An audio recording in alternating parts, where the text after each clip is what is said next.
Assalamualaikum warahmatullahi wabarakatuh. Selamat datang kawan-kawan semuanya di channel Riam Biru.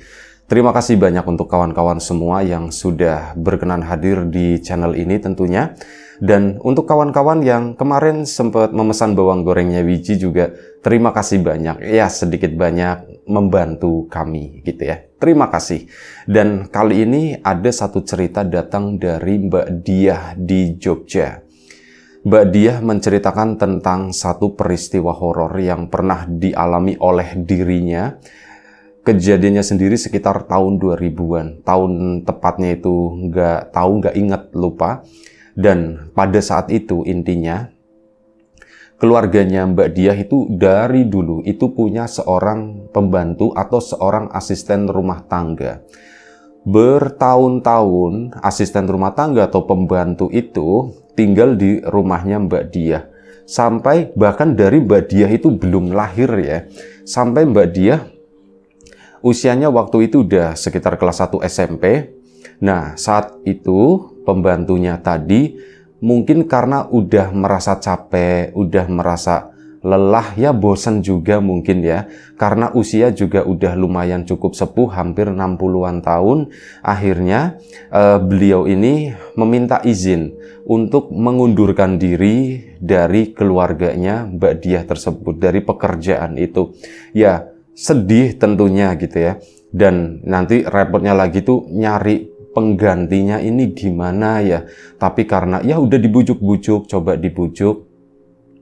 coba dinaikin gajinya atau apa gitu ya, tapi tetap nggak mau karena alasannya memang bukan itu, tapi karena udah tua katanya, dan ini badan itu udah capek, ngerjain apa-apa itu udah mulai lambat katanya. Ya ndak apa-apa mbok, ndak apa-apa katanya.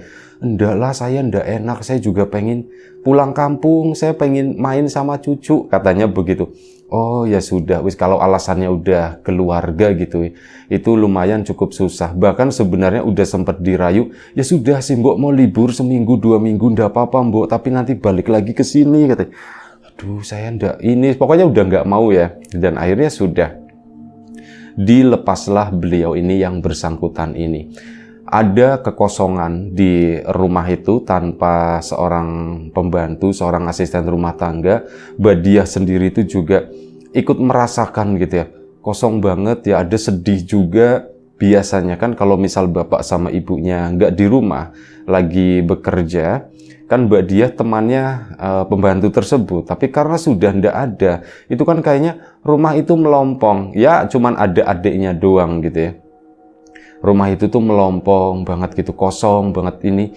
Gimana ya? Ya wis lah, semoga nanti dapat gantinya, pikirnya Mbak Diah. Karena dengar-dengar omongan bapak sama ibunya itu lagi ngebahas masalah ini nyari penggantinya dan sebagainya. Dan dengar-dengar juga sudah ada beberapa kandidat, tapi nantilah itu proses ini ya, proses seleksi dan sebagainya.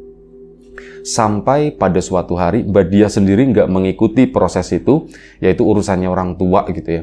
Jadi nggak mengikuti, sampai pada suatu hari ibunya itu cerita, dia nanti mau ada pembantu baru di rumah ini.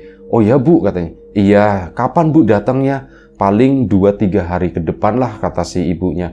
Oh, gimana Bu orangnya Bu? Ya dikasih gambaran orangnya begini gitu. Oh ya wis lah Bu, udah kan. Sampai 2-3 hari kemudian seseorang yang diceritakan sama ibunya itu pun datang. Datang itu siang-siang menjelang sore sekitar jam 3-an, dan ya ngetok-ngetok gitu kan. Kula nuwun, Assalamualaikum. Akhirnya dibuka sama ibunya Mbak Diah. Waktu itu datangnya pun hari Minggu, yang memang kebetulan bapak sama ibunya Mbak Diah itu lagi di rumah semuanya. Datang ke situ, Mbak Diah pun karena posisinya lagi di rumah ya penasaran juga kan. Ini bapak sama ibunya ke depan menyambut tamu tersebut, pintu pun dibuka jegrek. Di luar itu masih terik ya, masih panas. Mbak Diah dari dalam itu cuman ngeliatin, cuman ngintip-ngintip begini. Oh ini asisten rumah tangganya, masih lumayan cukup muda, mungkin usianya kisaran 30-an tahun. Dan waktu itu ya orangnya biasa, normal gitu ya, seperti pada umumnya. Cuman ada yang aneh kata Mbak Diah di situ. saat dilihat dari dalam, Mbak Diah itu kayak ngelihat, itu di belakangnya siapa ya? Seolah-olah itu kayak ada sesuatu, mohon maaf, atau seseorang yang lagi berdiri di belakangnya. Bukan seorang yang besar ya, tapi seorang anak kecil. Itu di belakangnya siapa? Sampai akhirnya nongol anak kecil tersebut, kelihatan setengah badan. Mbak Diah, loh, kok bawa anak gitu ya? Kalau bawa anak, nanti apa nggak repot? Aduh, nanti barang-barangku berantakin semuanya nih sama anaknya ini. Ah, itu pasti ibu udah tahu begitu kan? Pasti ibu udah tahu. Ya wis lah, biarin aja. Akhirnya, oh ya, namanya itu Mbak Wati. Aslinya orang Sragen. Ya, nggak terlalu jauh begitu ya. Nah, Mbak Wati pun disuruh masukkan, dipersilahkan ke sana, ditunjukin kamarnya sama dia ke sini, ini kenalin Mbak Wati. Nanti Mbak Wati yang bakalan tinggal di sini gantiin si Mbok, katanya begitu. Iya Bu. Nah, Mbak Diahnya sendiri tuh nggak konsen ngeliatin Mbak Wati atau apa, tapi ngeliatin anaknya. Anaknya tuh kayak mepet, terus kayak ngumpet-ngumpet, kayak malu-malu semacam itu. Akhirnya sudah kan, Mbak Wati ngikutin bapak sama ibunya, ditunjukkan tempat istirahat. Kamarnya itu di sini, dijelaskan ini itu, sampai udah selesai. Mbak Diah itu cuman diem aja, dan waktu itu, aku mau mandi dulu gitu ya. Akhirnya mandilah Mbak Wati pun dengan ya kesibukannya, mungkin ngerapi-ngerapi barang dan sebagainya, belum langsung kerja gitu ya. Ibu sama bapaknya pun berkegiatan lain. Nah, setelah mandi itu, Mbak Diah belum ada kesempatan buat ngobrol sama bapak ibunya. Dia pun, aku mau keluar, mau main ke tetangga, mau main ke tempat temanku. Mbak Diah pun keluar ke sana, main ke tempat temannya, sampai kurang lebih ya sekitar sore menjelang maghrib, baru pulang si Mbak Diah tadi. Nah, saat pulang, saat mau memasuki gerbang, Mbak Diah itu ngelihat anaknya Mbak Wati itu lagi duduk di depan di sana sendirian. Udah mau maghrib gitu ya. Bocah kecil kok masih di luar gitu, pikirnya si Mbak Diah. Karena kecil, mungkin SD kelas 1 atau kelas 2 lah segitu. Kok sore-sore duduk sendirian di luar, mana belum mandi lagi. Karena apa? Bajunya itu masih pakainya baju yang tadi. Baju bawahnya itu rok, warnanya warna putih kayak gitulah.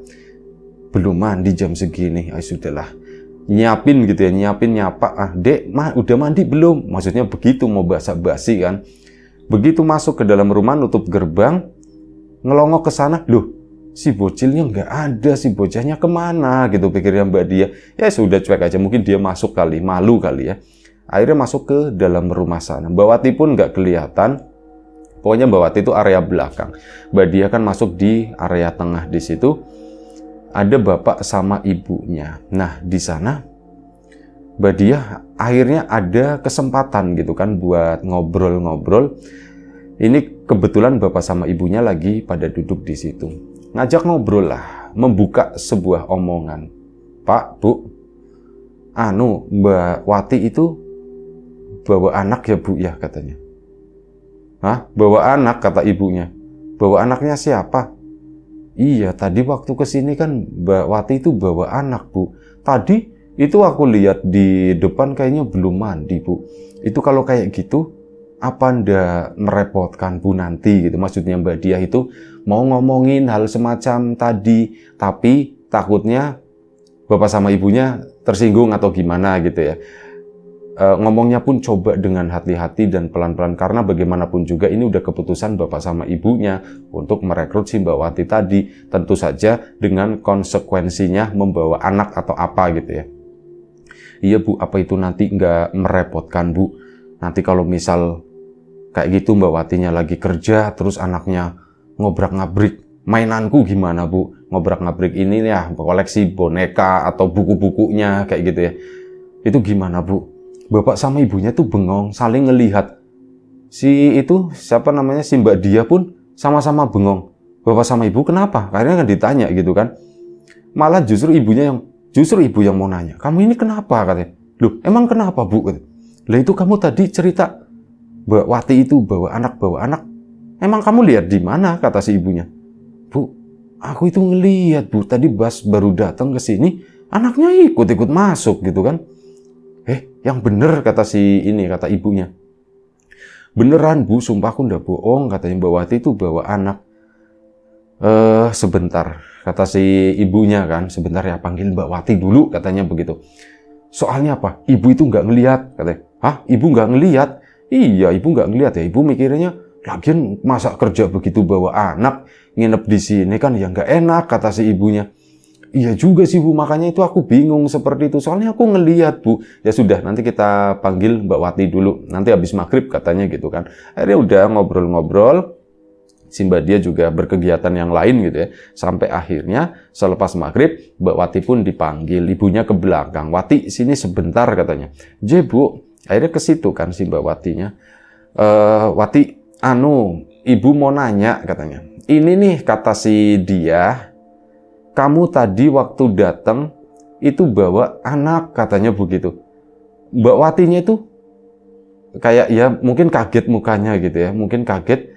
Terus ngelirik ke Mbak dia, tapi begitu ngelirik ke Mbak dia, tatapannya itu beda. Pertama kan mimiknya mimik kaget gitu. Setelah ngelirik ke Mbak dia, malah Mbak Watinya tuh senyum gitu. Mbak dia yang ngeliatin, hah? Kok aneh, kok senyum? Akhirnya Mbak dia pun balas senyum lagi sama itu. Saling senyum. Iya Mbak Wati, tadi aku ngeliat Mbak Wati itu bawa anak katanya. Oh, anak segimana? Kata si Mbak Wati kan nanya. Anaknya segini Mbak, kayaknya kelas 1 SD atau kelas 2 SD lah, segitu masih kecil. Anak perempuan, kata situ kan. Mbak Wati pun diem. Nah akhirnya ngomong kan Mbak Watinya, Bu, saya nggak bawa anak Bu. Nggak, ngomong begitu kan sama bapak sama ibunya. Iya, orang ibu juga nggak ngelihat dia bawa anak, kamu kali jangan-jangan ngelihat sesuatu gitu, kata situ ya. Atau jangan-jangan Wati ada yang ngikutin ini. Dibawa bercanda sama ibu. Mbak dia itu nggak bisa bercanda pada saat itu ya. Karena itu tadi, masa sih nggak bawa anak, orang jelas-jelas aku lihat 2 kali saat baru datang.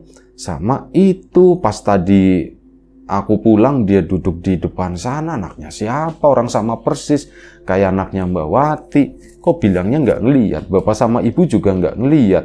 Ini apa yang sebenarnya terjadi begitu, bertanya-tanya sendiri sampai akhirnya ya sudah, Mbak Wati pun dipersilahkan untuk istirahat dulu gitu ya. Malam ini udah nggak usah ngerjain apa-apa, mulai besok lah, kata si ibu. Akhirnya sudah, Mbak Wati pun ke belakang istirahat. Nah di sana berlanjut lagi obrolan bapak sama ibunya saat Mbak dia itu udah masuk kamar. Masuk kamar sana, ibunya datang. Ya, kamu beneran ngeliat Mbak Wati itu bawa tentengan, katanya begitu. Iya Bu, aku ngeliat Bu. Ya bisa jadi cuman perasaanku doang kali ya Bu ya, atau gimana, aku salah lihat atau gimana. Tapi aku ngeliat jelas Bu, 2 kali Bu aku ngeliat ini. Oh ya wis lah sudah, kata si ibunya. Udah nggak usah terlalu dipikirin gitu ya. Bisa jadi Mbak Wati itu kan habis perjalanan jauh. Terus namanya perjalanan jauh kayak gitu kan kita nggak tahu ketemu sama siapa. Ya bisa jadi ada yang ikut gitu ya. Tapi biasanya kalau ada yang ikut-ikut kayak gitu, nggak betah, nggak bakalan lama, kata si ibu. Oh iya wis, menurut Mbak dia juga, oke lah penjelasan ibu, oke lah itu mungkin ada yang ikut di jalanan sana gitu ya. Sesuatu yang halus-halus kesini, terus udah, mungkin dia udah pergi lagi kali ya. Mungkin saat sore tadi duduk di depan itu, oh setelah aku masuk, terus dia udah beneran pergi keluar dari dari rumah tersebut. Mbak dia pun gak memikirkan hal itu sampai beberapa hari selanjutnya Mbak Wati pun udah mulai terbiasa gitu ya. Cuman Mbak Wati itu memang orangnya pendiam. Tapi anehnya tuh begini. Diam itu seolah-olah cuman sama Mbak dia. Saat lewat lagi ngepel gitu ya. Itu nggak nyapa, nggak apa. Tapi cuman ngeliatin Mbak dia. Terus senyum begitu doang. Itu yang justru menurut Mbak dia itu ini lebih menyeramkan katanya. Kok aku disenyumin terus sama Mbak Wati, emang kenapa gitu ya? Sudahlah biarin aja gitu kan. Dan akhirnya Mbak Wati pun hari itu selesai ngepel, pindah ke belakang sana. Mbak dia lagi baca-baca buku di ruang tengah di sana. Bil baca-baca, tiba-tiba ada yang lewat, ada yang lari, tap dari arah depan menuju ke belakang. Dan itu adalah seorang anak kecil. Mbak dia pun refleks kan ngomong, jangan lari-lari nanti kepleset katanya. Itu habis dipel. itu ngomong semacam itu. Dan Mbak Diah itu baru nyadar, oh itu anak, ya yang lari anaknya siapa gitu. Dan memang benar-benar lari. Nah ini kan bekas pelan gitu ya. Bekas pelan, Mbak Diah pun akhirnya penasaran mendekat, itu beneran aku ngeliat anak atau enggak.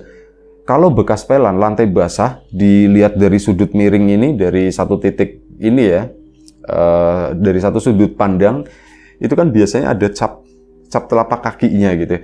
Itu dilihat begini, ada telapak kakinya dia, telapak kaki anak kecil.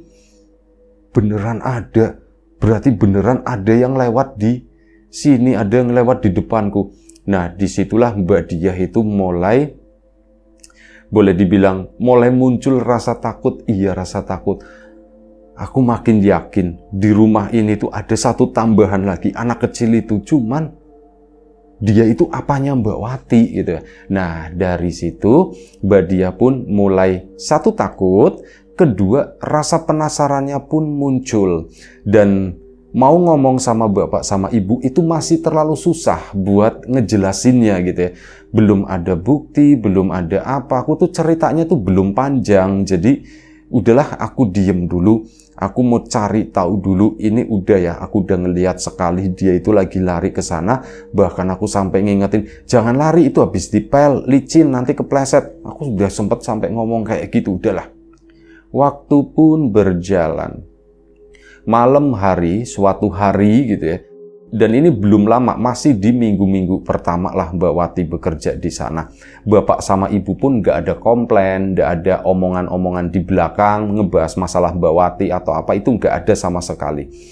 Mbak Diah mengamati setiap orang yang ada di rumah, termasuk bapak sama ibunya, dan terutama itu adalah Mbak Wati. Sering kayak gitu kan dilirik, ya secara kerja bener. Memang semuanya dilakukan dengan baik gitu ya. Melaksanakan pekerjaannya itu sebaik-baiknya, semaksimal mungkin gitu. Dan Mbak Diah pun ya nggak menemukan celah apapun sampai pada suatu malam, sekitar jam 10 malam lah. Gara-gara apa? Mbak Diah itu kepikiran terus ya. Gimana ya caranya, gimana ya caranya. Akhirnya apa? Karena udah malam dan ya udahlah, daripada nanti biasa mau tidur itu kan ada ritual mau pipis dulu, mau cuci apa kayak gitu. Mbak Diah pun ke belakang menuju ke arah toilet sana. Begitu udah selesai dari toilet, Mbak Diah entah kenapa dia itu melangkahkan kakinya mendekat ke arah kamarnya Mbak Wati. Deket ke sana, makin deket.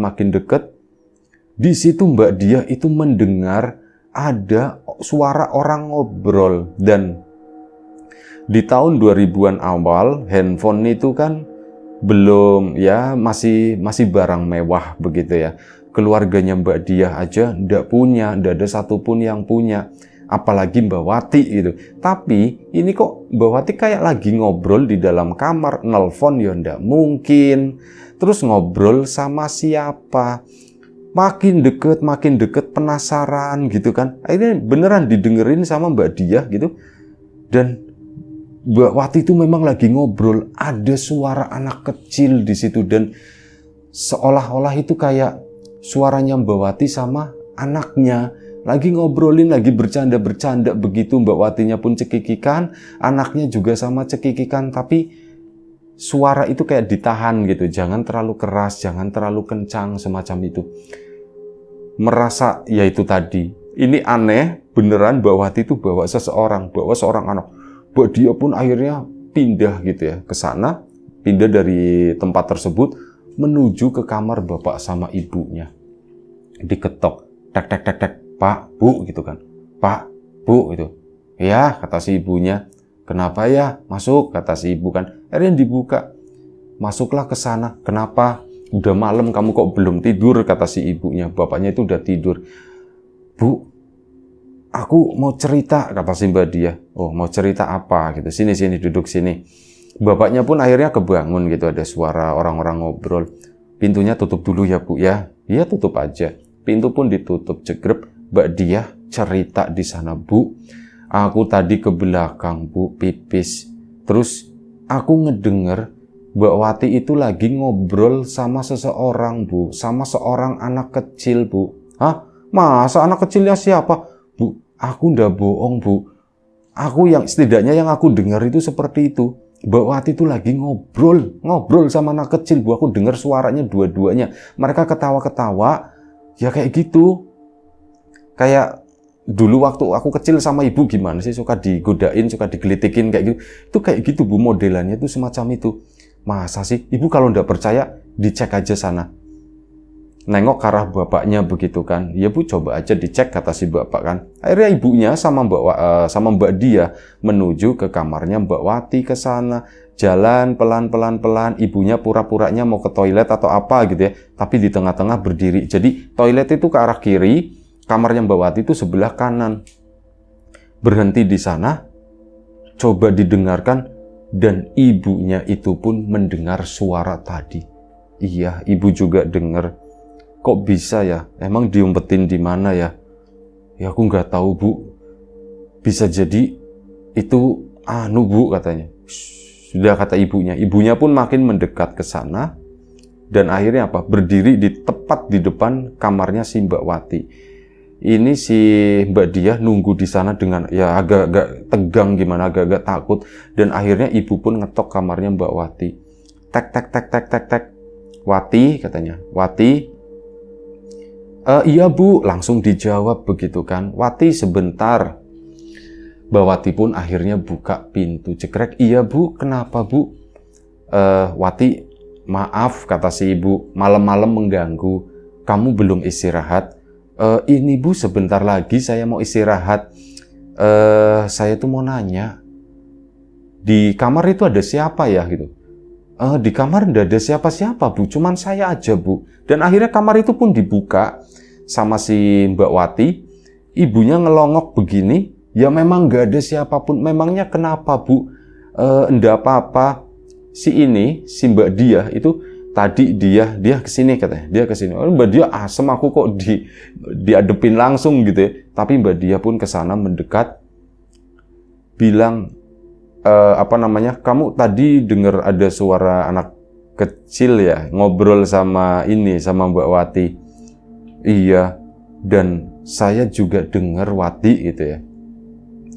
Tapi enggak Bu, saya lagi enggak ngobrol sama siapa-siapa. Saya tuh lagi, ya kayak gitu Bu, saya ngobrol suara orang tua, nanti suara saya ganti jadi anak kecil, kayak gitu Bu. Jadi kayak ngobrol sendiri biar ngantuk. Oh begitu, gitu kata ibunya.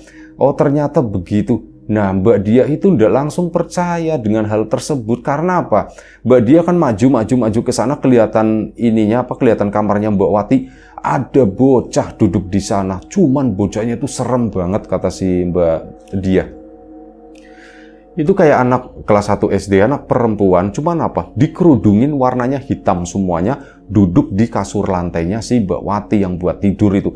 Duduk bener-bener di tengahnya, duduk bersila begitu, ngeliatin, ini kelihatan kan, transparan, kerudung hitamnya itu ngeliatin si Mbak Dia sambil ketawa-ketawa di balik kerudungnya tersebut. Mbak Dia pun nggak mendengarkan apa yang dibilang sama ibunya sama Mbak Wati. Akhirnya dia pun minggir lagi gitu. Bu, aku kesana dulu ya Bu, aku pulang dulu ya Bu. Ya udah, mungkin mereka tuh menganggap dia itu udah berpikiran buruk atau apa, bilang Mbak Wati begini-begini. Ternyata Mbak Wati itu punya penjelasan, katanya, aku itu lagi ini Bu, ya begini biar aku bisa tidur, itu emang kebiasaan buruk saya Bu. Ya semoga suaranya nggak terlalu kenceng, nggak mengganggu. Enggak sih, suaranya nggak terlalu kenceng. Tapi ya sudahlah, udah kamu istirahat, kata si ibu kan. Ibu pun akhirnya balik. Nah Mbak Dia itu masih nunggu di sana.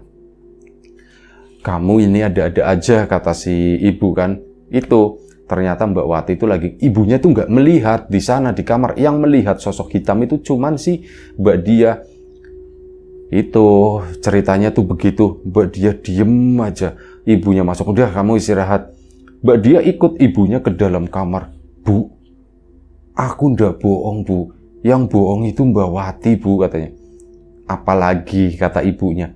Bu, memang benar apa yang dibilang Mbak Wati, ya itu bisa seperti itu gitu ya. Mungkin bahasa kalau orang dewasa bilang itu masuk akal Bu, semacam itu.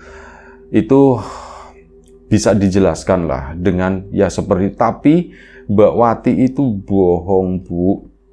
Bohong kenapa lagi dia?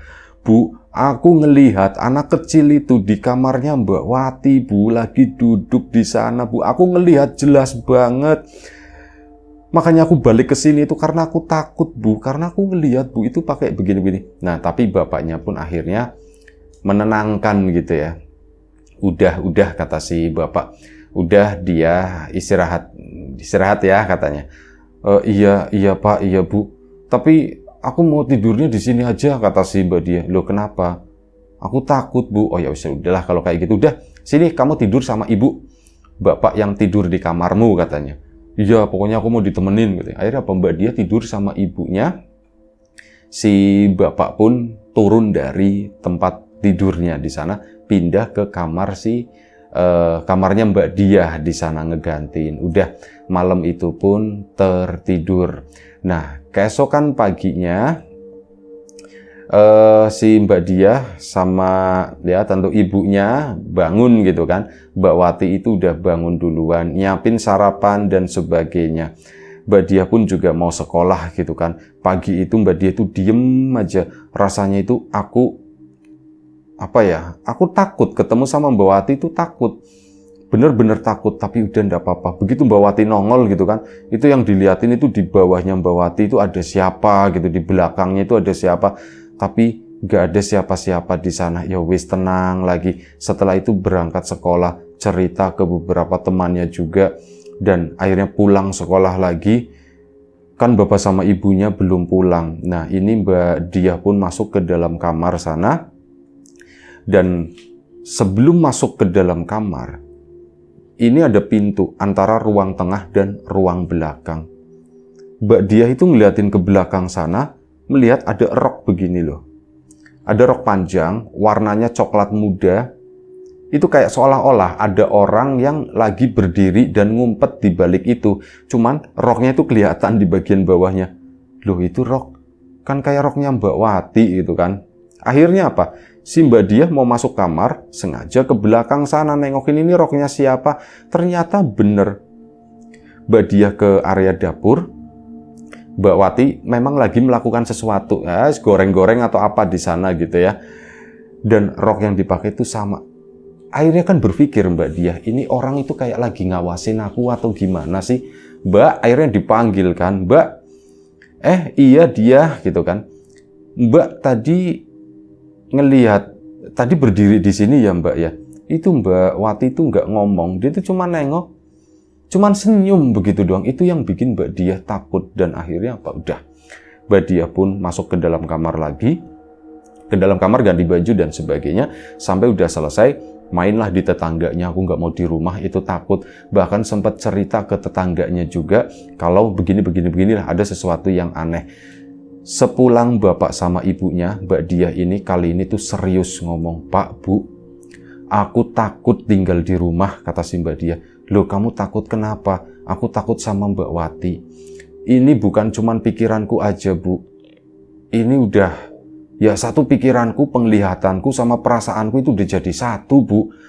Aku itu takut, kata si Mbak. Ya udah, Bapak itu selalu mendengarkan gitu ya, mendengarkan. Dikasih kesempatan Mbak Dia itu untuk ngomong panjang. Mbak Dia pun menceritakan semuanya begini.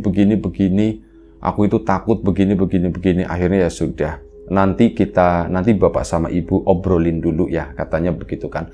Iya Pak, Bu, iya. Akhirnya sudah. 2 hari kemudian Bapak sama Ibunya itu sudah dapat keputusan. Ya sudah, dia nanti Mbak Wati kita ganti dengan orang lain.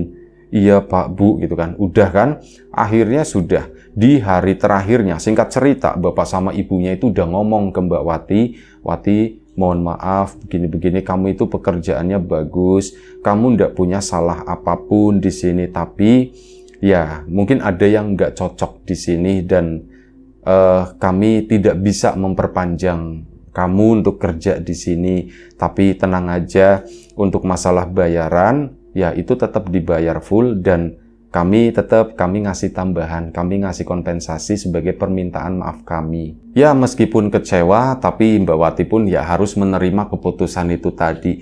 Di hari terakhirnya, Mbak Dia pun ada di sana dan Mbak Dia pun ngomong, Mbak Wati aku minta maaf ya Mbak ya. Iya ndak apa-apa, kata Mbak Wati, tapi Mbak Dia itu ndak berani natap atau ngelihat ke arah muka perempuan itu. Sampai akhirnya Mbak Wati dengan tasnya itu pun keluar lagi, itu udah ada yang ngejemput di depan.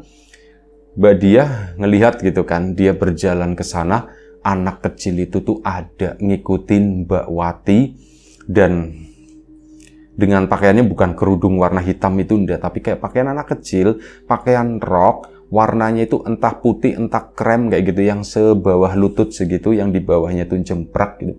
Itu kayak gitu, itu nempel terus sama Mbak Wati. Cuman bapak sama ibunya itu, ya Mbak Diah sendiri tuh yakin mereka tuh nggak ngelihat gitu ya. Mereka tuh nggak ngelihat, cuman aku doang yang ngeliat. Aduh, diliatin terus kayak gitu. Yang terakhir itu si anak kecil itu tuh nyengir begini ke arahnya si Mbak Diah. Mbak Diah itu takut, serem mukanya ternyata. Pergilah si Mbak Wati tadi, dan bapak sama ibunya akhirnya ngobrol sama Mbak Diah. Mbak Diah pun cerita lagi, Bu, beneran Bu, sosok anak itu memang ngikut sama Mbak Wati. Aku nggak tahu siapa itu gitu kan. Dan ya sudahlah Bu, Pak Bu, aku minta maaf karena udah merepotkan, ganti lagi begitu kan.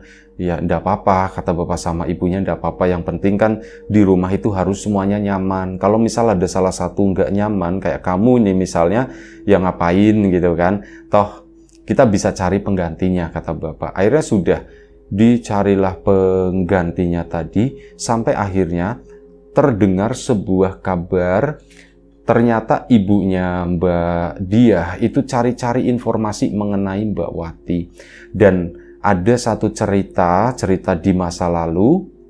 Jadi Mbak Wati itu udah pernah menikah gitu ya. Dia itu punya satu anak perempuan. Nah, pada suatu saat ya nasib orang kita nggak tahu, suaminya itu meninggalkan Mbak Wati, tinggal pergi begitu aja gitu ya, nggak pulang-pulang. Bahkan dari anaknya itu usia sekitar 2 tahun itu udah ditinggal pergi. Nah, Mbak Wati ini tinggal cuman sama anaknya doang, sampai suatu hari anaknya itu sakit, dan akhirnya karena ya mungkin telat penanganan dan anaknya itu memang nggak kuat bertahan, akhirnya si anaknya tadi itu meninggal. Nah, di situ entah kenapa, ya nggak tahu gitu ya, memang Mbak Wati itu agak sedikit aneh. Ada sempat mengalami depresi kurang lebih sekitar 1 tahun, diem di rumah terus nggak mau keluar-keluar, sampai akhirnya ya dia pun bisa beradaptasi gitu ya. Ya, tapi memang ada sedikit yang berbeda. Yang Mbak Wati itu dulu orangnya sangat, ya lumayan cukup cerewet gitu ya. Orangnya itu suka nyapa orang, orangnya itu kayak gitulah, ceria. Tapi setelah ya kejadian ini, Mbak Wati itu jadi individu yang berbeda, lebih cenderung pendiam. Dan memang ada yang cerita katanya, yaitu Mbak Wati itu diikuti sama sosok yang mirip atau mirip-miripin diri dengan anaknya yang sudah nggak ada itu. Jadi selalu ikut kemana-mana. Cerita itu didengar sama ibunya itu dari orang lain, dan apa yang dilihat sama Mbak Diah itu sama dengan cerita tersebut. Jadi ibunya sama bapaknya pun akhirnya percaya dan merasa ini adalah keputusan yang baik. Mungkin lain cerita kalau di rumah ini tuh nggak ada yang bisa melihat seperti itu. Cuman sialnya Mbak Diah itu melihat, jadi ada yang merasa terganggu. Ya, itu ajalah satu cerita dari Mbak Diah. Setelah Mbak Wati, kurang lebih sekitar 1 minggu kemudian, bapak sama ibunya Mbak Diah pun dapat seorang pengganti, dan itu bertahan lumayan cukup lama, bertahun-tahun lah. Begitu ya, itu aja. Terima kasih Mbak Diah ceritanya, kawan-kawan di rumah juga. Terima kasih banyak atas support dan dukungannya apapun itu, kawan-kawan subscriber, kawan-kawan membership, kawan-kawan yang udah kasih support dalam bentuk super thanks ke Riam Biru. Terima kasih banyak semuanya, kawan-kawan yang udah ngasih like, udah nge-share ke yang lainnya, kawan-kawan yang udah ninggalin komentar juga. Terima kasih banyak. Semoga semua kebaikan-kebaikan itu nanti dikembalikan lagi ke kawan-kawan semua menjadi sesuatu yang lebih besar, sesuatu yang lebih berarti, sesuatu yang lebih bermanfaat lagi. Kawan-kawan yang sudah membeli bawang gorengnya biji, tak lupa terima kasih banyak. Doa terbaik dari kami untuk kawan-kawan semua, semoga selalu diberi kemudahan dalam hal apapun, termasuk kemudahan dalam hal rizki, yang sakit segera diberi kesembuhan, Yang sehat tetap dijaga kesehatannya. Baik, sampai jumpa di episode selanjutnya Riang Biru. Jaga kesehatan kawan-kawan semuanya. Assalamualaikum warahmatullahi wabarakatuh.